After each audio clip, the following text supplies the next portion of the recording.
first odd days we're living in right now, Mr. Simcoe, Mr. Head Coach Joey Simcoe for the Tiffin Dragons. How you doing, man? How's everything going? I'm all right, man. Odd days for sure. This is new waters for a lot of us. I've been through a lot of stuff, I guess, in my life, but nothing quite like this.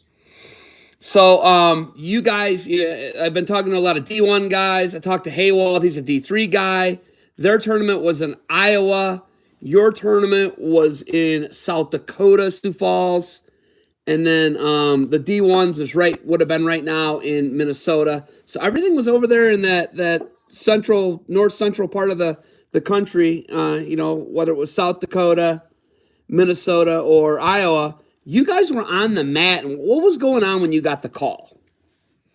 Yeah, so it was pretty crazy, man. We had just finished our coaches meetings. The dudes had all come back over. We were getting ready to. We were warming up for our last weight cut, and Jackie Paquette from UIndy, she walked out, and as soon as I saw her, I knew what it was, man. Her eyes were bloodshot red, and she shakily asked me if I could help get the coaches together. And so I yelled out, all head coaches. And as they were walking over, all the kids kind of stopped warming up and went to their little groups. And she told us, and I looked over and I saw Trey and Hayden and my two seniors that were there just balling. It was chaos, man. We were 15 hours from weigh-ins, and I know that in the scope of everything, right? That's it's somewhat, hey, it was a wrestling match, but man, that was their whole lives. So. And you had Hayden Brawny made it for the first time, the nation's leading pinner, and that was a guy I know that you were obviously looking for to make some noise for you. You had two returning. Now you got a lot of different stories. You got a freshman who can win it, but everybody else is in the same boat as you, Joey. So I at the end of the day, what I've heard, Tervel Delagnov said it, misery loves company. I don't know if it was him or Colin Moore, but everybody's in your same boat, man. Yep. And to tell you the truth, one of the coolest things that I saw, and my assistant, Dustin Kirk, that dude doesn't get enough credit in this wrestling world, man. He's a superstar. I talked to the guys, and this is what he said. He said, guys, the best part is tonight you'll see the community come together. You'll see the big family come together. And, we always talk about our team being a family, but we went down to this restaurant right down the road from the hotel, and there was, 40, 50 wrestlers in there and all consoling each other, and, rivals became best friends that night. It just, how wrestling is, man. It was beautiful to see everybody come together and support each other, and it is true. Misery loves company. We're all feeling it, and like I said, at the end of the day, with everything else going on, we're talking about wrestling matches, and we're talking about basketball games, and we're talking about those kind of things not happening, right? There's bigger stuff going on in the world, but this is what we train these dudes for, right? This is what we wrestle for, to be better men, be better humans, and to learn how to do life. I mean, it sucks, but we're going to do what we do if we lose a wrestling match. We're going to get up, we're going to go back to work, and we're going to figure it out, right? Yeah, and there's so much more. The biggest picture I've gotten out of it yet, talking to Colin Moore's like, hey, all my failure in life's been wrestling matches. So I don't think he's lost anyone close to him. But Chandler Menard out of Ashland, he really put everything into perspective for me. I don't know if you saw his interview, or if you know anything about Chandler. He lost a brother to a fentanyl overdose. Yep. So when that guy started talking about that, I was like, okay, that's real. That's not that this isn't real, man. I'm not saying this isn't real, but losing, the mentor, the person that he shared bunk beds with his whole life, his brother, that was why he wrestled and why a lot of us wrestle. It's a family sport. That one really put it into perspective for me, I think, Joey. And telling your guys' stories is so important to me. And, you've got a whole nother end of it that we've talked about. This is, and Jim Anderson kind of touched on it, but this is really going to affect a lot of you guys, you small guys. This is really going to affect you and your enrollment. It's not going to affect Penn State. It's not going to affect Iowa. It's not going to affect Ohio State, Wisconsin. It's not really going to affect those schools with the ginormous budgets. It's really going to affect you guys. Obviously, your Edinburghs, your Lock Havens, your Bloomsburg, Clarion, who've got those smaller. If you look at like Ryder's a small school, that's what's really going to affect. What's the impact going to be on you guys economically at Tiffin? Well, couple things there, Zeb. First off, Chandler Menard, I want to touch on that real quick. Phenomenal young man, going to do great things in life.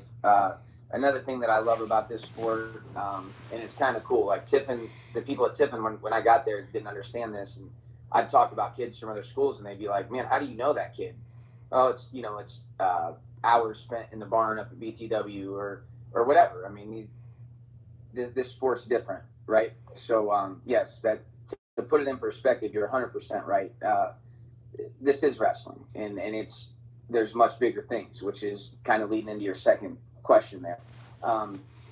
Truth is like you said, some of those schools are almost like the corporations when we were in the last recession, too big to fail, right? Then there's schools like us that we are enrollment driven, and we need our students, and we work together with that to make things happen. We're in full force. We're recruiting still. We're talking to kids. I mean, we can't sign anybody right now. The NCAA's got our hands tied with that, right? Until they come out with the decision on what they're going to do with eligibility and things. I think they're going to keep us locked down as far as sending out NLIs and financial aid agreements and things like that. At the end of the day, basically, yeah, if we don't continue to recruit and we don't continue to put the work in, I mean, yes, we would be in some financial hardships. I mean, we are a small school, and we depend on tuition dollars. We depend on, all that stuff. So, yeah, I mean, this is a struggle. This is scary, and it's scary for not just athletics or colleges or anything like that. This is scary for the nation. I mean, there's factories that aren't open. There's restaurants. There's servers that missed out on $53 million the weekend of the Arnold because of this, right? Like, this is crazy. The economic impact this is going to have on our country is insane, and I hope that there's some kind of relief coming to institutions and corporations. I mean, we're all going to need some help. When I look at your guys wrestle this wide open, crazy style. I covered the GMAC duels, and you got these guys who they're kitchen sink guys, man. You got guys who love to pin people. They put up big scores, big points. Not a lot of 3-2 matches when you go watch Tiffin. Not that you guys can't win 3-2 matches. And you get these guys who are like fringe guys / freaks. I think, obviously, when you look at Mason, between Bronny and Mason, they've both led the country in pins, haven't they? Yeah, so we actually, Tiffin, someone should have kept track of it. Garrett actually had the most pins, but he wasn't an All-American. And, dude, he needed to be one, I guess, at the time or something. So we've actually held the most pins for the last 5 years. But it went Garrett Gray, our first national champ. Then Hayden won it the next year. Then Curley won it last year when he won nationals. Then Hayden won it again this year. Who's Curley? People don't know who Curley is. Who's Curley? Nick Mason. Nick Mason, NCAA champ. That's a great question, man. Nick Mason, the dude, the 1-year-old puppy, if you will. He's the guy. He's that kid, man. He's Nick Mason. But Nick Mason is NCAA champ last year at 197 for you guys. He's your second national champ. Trey Grine, Fremont kid. Trey was runner-up last year at 57. He returned to the tournament again this year. And then you had a freshman, a freak freshman, Chris Donathan. I think Chris Donathan can win the NCAA title, no question, for you guys. So that's kind of funny, man. I got a phone call last night from another guy who does some rankings and some things like that, and he said that was the matchup that he was so excited to see was Chris Edens versus Chris Donathan in the semis, and truth is I mean, that's the matchup we wanted. You know, Edens is who Trey lost to last year in the finals. Um, and style wise, you know, I thought Chris had a great shot at taking him out from returning back to the finals. And I at the tournament, I can't tell you, you know, we were out there getting ready. Like I said, I probably had at least 5 people come up to me and talk about that match. Yeah, that kid, he's special, man. He's a kid that, you know, he's tough to beat regardless, let alone, you know, when there's some pressure on it. And Trey was kind of like a big brother to him, so he was talking trash to Trey all year about kicking Eden's butt and blah blah blah. You know what I mean? So yeah, we were excited, man. We were ready to go. You know, you look at it. You guys do have this wide open style. Where's this wide open style come from Tiffin University in Tiffin, Ohio? Well, if you ask Dustin, he says that comes from me. But it's really the dudes, man. We don't, you know, like my thought is this: like, what's the point of doing it if I'm going out there? Okay, I guess let me back up. Let me say this first. I can't stand watching boring wrestling. What I mean by that is, like, if I wanted to watch paint dry, I'd paint my walls, right? I don't want to win 3-2. I want to leave no doubt in anybody's mind when I wrestle them that they wrestled me, right? I wanted to wake up in the morning and be like, dude, I'm so sore. Man, I don't ever want to wrestle that Simcoe guy again. That was always my mindset when I competed. And it's not to be a jerk or anything like that, right? It's like, you're going out there to compete. Why hold back, right? So that was always the way I was. And when I look at dudes, when I'm recruiting, when I'm, you know, talking to kids, like, I want kids that absolutely want to have fun with this, and they want to go compete, and they want to let it fly. I mean, and we say that all the time. Let it fly, you know, why not us, those kind of things. And it's really all about that, man. You know, high flyers, full senders. That's what they were called. They called us that at regionals. High flyers, full senders. So I dig it. Okay, so when you guys, I hate how your regional's set up. You got a really tough regional. We've talked about this before. Really tough regional. Moving forward, how many of those 4 got you? 4 national qualifiers, right? As well, so he ended up 4th. You know, I mean, we should have actually probably sent 7. You know, but we ended up with 5, and so we returned 3 of the qualifiers, and you know, we got some other dudes that are right there on the cusp of going too. Got it. So the future is bright for Tiffin, right? We'd like to think that the future is bright for Tiffin, but I think Andracy had something there when he talked about how this is going to hurt. Like, there's people who are not going to be able to send their kids to school next year. Yeah, that's a thing, man. And not every kid's a scholarship kid. In talking to Mark Haywald, a lot of his depends on what the FAFSA comes back in the financial aid, and a lot of yours does as well. Yes, it does. And, you know, at the end of the day, I think that's something that we as coaches need to be responsible, and we need to, you know, talk to our PSAs and our current student athletes about. You know, in the recruiting process, it's hard, man. That's the hardest part about this, you know, is when it comes to the finances, like, school's expensive, period. And it seems like it doesn't matter where you go, whether you're going to a state school or a private school, you know, it's expensive. Some are less than others, sure. But yeah, like, and you're right, Zeb, this is going to hurt. This is going to be tough. And you know, we're like, right now I'm talking to a bunch of kids, right? I can't sign them right now, because of the rules on us at the moment. But it's going to affect all of us, especially the smaller schools. And, you know, we got to hope some of these kids, like, this is prime recruiting season for D2 and D3 and NAIA, right? This is where a lot of those guys that might have thought maybe they were going to get something from a Division I school don't, you know, and they end up coming our way or whatever. And, you know, some of them haven't even filled out a FAFSA yet. And now we're sitting here talking about the government's, you know, today, I mean, now we're voting on stipends or a stimulus package for the economy so it doesn't collapse, right? So it is scary, and it's scary to think about next year. It's scary to think about 2 years from now and what this could mean financially for a lot of us. Yeah, I mean, that's the craziest thing about it. From 2008, 2009, I went from being able to retire at 53 to now I got to go to 59 and a half, 60. What's this going to do? This is going to push me at least 65 probably.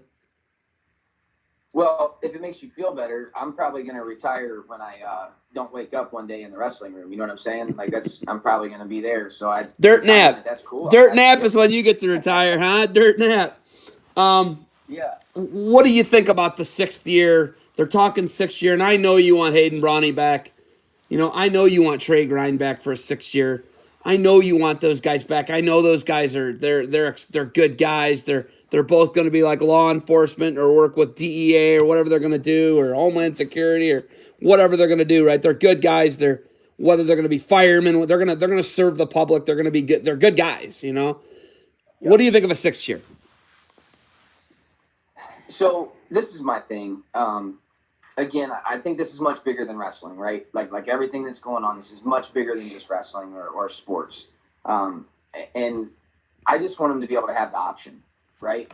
Like I know Trey and Hayden both have pretty decent jobs lined up, for when they graduate. And whether Trey would have won it, he was the number 1 ranked 57. I believe he would have. Was he the 1 seed? Was he the 1 seed? He was. Yeah. Yep. What was Mason? He was the 1 seed. He was actually the 5th seed, man. So, I love it. So he had got hurt.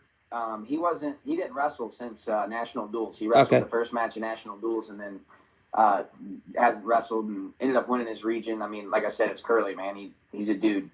But yeah. Anyway, back to it. I guess at the end of the day, I just want him to have the option. You know what I mean? Like I think that's kind of one of the things that's going out there right now is they're saying, well, they had a season. Well, technically, like your championship is your season. Like, let me ask you this: Zeb, who won the Michigan State Open in the freshman sophomore division at 141 pounds? Nobody cares. Nobody cares. Nobody cares. And I don't. Yeah, and that's not to be disrespectful to who did, because I can't tell you. I don't remember. But I know that. Hey, I know that. I think Pletcher beat Demas. I think that was. I can tell you that's the only result I know from the Michigan State Open. I think Pletcher beat Demas. Right? Maybe we know that. That's about it. Right? Yeah, but that's the thing. Is like this championship is what a lifetime of training is all about. And that's the other thing about it too. Is like I don't want to say this in a negative connotation in any way. Like, I don't think one sport's better than another sport, yada, yada, yada, harder, this, that. Like, but I do know this. Like, anybody who's ever wrestled would tell you that these kids deserve another shot at this championship. There is no pro for us. There is no, you can go get your brains beat in a cage, right? That's not fun. I've been punched. Right? Unless you're doing the beating, and then eventually it comes around and gets you, though, doesn't it? Right. Yeah. And it's that's not for everybody, right? Like, these dudes, this is their pro. Like, this is it for them. And I just want them to have the option. Or, let's get real crazy. Let's wait till June and let's meet somewhere in the middle and let's rerun the brackets. Give them, 5 pounds or something and give us a couple weeks to train and let's go see who's who, right? Like, there you go, back to full sender high flyers, right? You guys would fare pretty well there, I think. Talked to Mike Mattin today, Dr. Mike Mattin. He's a BTW guy, so I'm sure you've had some interactions with Mike. Yeah. Obviously a great guy, man. He says this is no joke, dude. He was like, this is for real. And then I thought to myself, we're talking about a thing that's going to kill potentially less than 1%. What are we going to do when there's a 50-50 bubonic plague type deal? What are we going to do, man? What are we going to do? And we're about to hit that. We're about to be in this almost lockdown situation that I've talked about a couple people about, and what I'm hearing about with potential like martial law curfew type stuff. So yeah, man, like you're saying, it's on the future's up in the air, man. It is, and Zeb, the scary part of that is like, what do you do? And we teach this all the time. Like, you control the controllables, right? And like nothing going on right now we have control of, and that's I think that more than anything is the hard part for some of these dudes, especially younger dudes. I mean, if I was 22, 23 years old, I probably would be going absolutely bonkers and so upset that I didn't get that shot, right? As I sit here as an almost 40-year-old, it's a much different perspective, right? So like realistically, like what would we do? What could we do? What can we do? Right? Like we can exactly what wrestling's taught us. We're gonna hunker down. We're gonna do what's best, and we're gonna move forward. Right?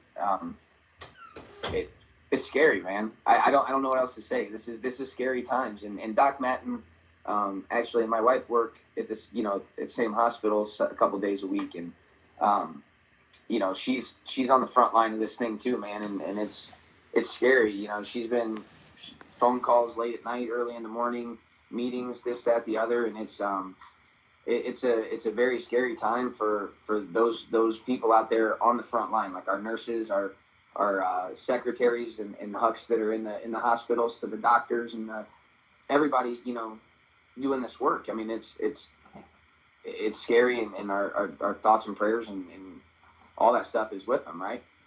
Yeah. Last thing I got to call with Coach Goodale coming up, so I'm not going to cut you short because I got to hear this stuff. We had Maddox Simcoe qualified for the state tournament, right? Yeah. Freshman Maddox. Yep. Joey qualified last year. Joey didn't qualify this year? No, he qualified as a sophomore and as a junior, and then ended up this year. Okay, so did not qualify this year. Wrestled. No, he wrestled really well, man. Took a loss in the quarters, and then lost to a dude that he beat, I think, 5 times this year. I could get into that, but remember when I was talking about how we like to wrestle and I can't stand watching other people wrestle? It was one of those type of matches. Yeah. A whole lot of nothing.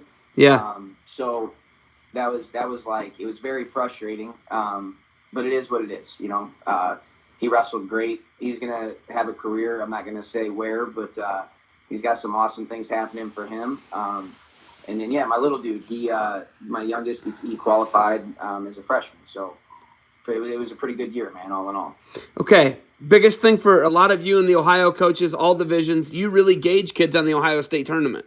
You don't have that gauge this year. You're not going to get, and that really is going to hurt a lot of your seniors, because you guys get a lot of guys who are late in the gamers. You get guys who maybe a dude who makes the finals or he wins it, and you guys get him, and you were on him before anybody else was on him. Well, now there's not going to be that verification for some of those recruits. And I know you can't talk about recruits, but I can talk about, I think my nephew Wyatt was like right there. He's 20 minutes from you guys. He's a good guy you could get. I know you can't really talk about it, but that's a guy where we're not going to get that verification as to whether he could win or not. And like you can talk about the Simcoe boys, but you can't really talk about Wyatt. But I felt that way about Wyatt. I felt like Wyatt was there. He had a really good guy. The Duca kid's really good from St. Johnny's, an Ironman Placer returning runner-up. But I think that that was going to be the state final match. But we're not going to get to see that now. We're not going to get to see Maddox Simcoe make up moves and make a breakthrough as a freshman. You know what I mean? Like, those are the things that I want to see. And not to mention that they're my guys, they're my club guys, but Burnett trained. They're obviously your guys, and they're potentially one that, you can get both of them. But, like, that you guys aren't going to get that validation. And I know you can't really speak to Wyatt, but you can talk about Maddox, right? Like, we want to see that. And that's what you guys want to see out of guys. You want validation. So one of the things that I love to watch, and I guess this is toward Wyatt or toward Maddox or toward any wrestler, right, in general. The thing that I love to see about the Ohio State tournament are the dudes that, like, one of two things happen. Either they overperform from what people thought they were supposed to do, or, they might take that tough loss. Like, maybe they were supposed to make the finals and they lost, but how'd they storm back through the bracket, right? And you're right. The state tournament is beautiful because what you see is you find the kids that still have chips on their shoulder. And I'll talk about one kid from the past, actually an Oak Harbor boy, Jared Chambers, right? That dude, I knew the name, didn't really know him. I was still new to the area, kind of, right? Like getting back into this area. And I had Jake Kramer was here, and we went down to watch his brother wrestle, right? And I wanted to check this Chambers kid out. And I watched him lose a close one and then storm back through and take 5th. And he was in a probably minute and a half scramble in the 3rd period, man, trying to, get this takedown. He ends up getting it, ties the match. yada yada yada. I saw heart, right? So like the validation of the state tournament is huge. And Jared went on to be a qualifier for us and win a ton of big matches and carry us through duels. So like yes, to your point, it stinks, but we're gonna keep doing what we do and kind of maybe we don't get the state tournament this year to validate it, but we can look back through and watch some stuff from different tournaments and videos and you kind of know those dudes, right? You know those dudes that are a little maybe rough around the edges or they got that extra little bit of moxie and it's good people, but you know what I'm saying? Like yeah, oh yeah, yeah, man. That state tournament, it's a heartbreaker. You're not gonna get to recruit it. You're not gonna get to watch your kid. You were one of the 4 tickets. You were going to you were getting that advantage that a lot of these coaches weren't gonna get.